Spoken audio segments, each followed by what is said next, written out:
خانه، فامیل، زندگی، اینا چشم امید آیندهشان خودت هستی.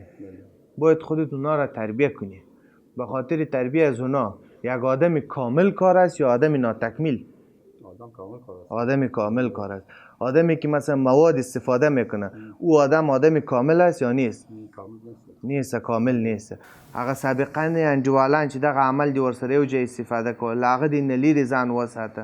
هغه معاینات چې موږ مثلا فزیکي ورپکې ګورو چې دی په فزیکل کې څه تغییرات راغلي دي، جوړ سوي دي یا مخ په جوړېدی، او که نه موږ لابراتوار دغلته لرو، خپل په لابراتوار کې د دې هم په شروع کې د دې ټیسټ شوی، هم په خلاصېدا کې دی هم فیزیکلی لیدل کېږي او هم په لابراتواری شکل.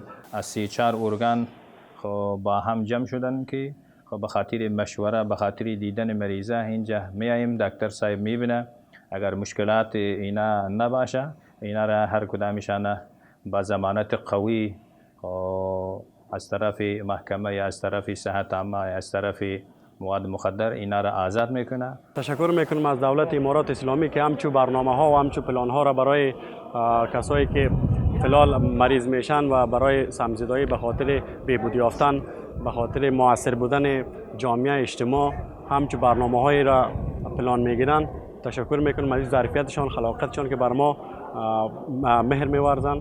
دیگر بسیار زیاد سپاسگزار هستیم از امارت اسلامی از اینکه دما به معتادا کمک کرد، جمع‌آوری کرد، تانستیم که قدر زندگی را بفهمیم که زندگی یعنی چی.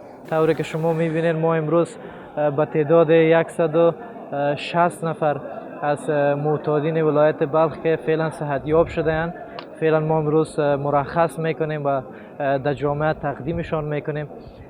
بعد از اینکه یا میرن مرخص میشن، هفته یک بار باید آذری بتن طبق پالیسی که ما تعیین کردیم و هر باری که یا میان دوباره یا تست میشن تا از صحتیاب شدن یا ما مطمئن شد.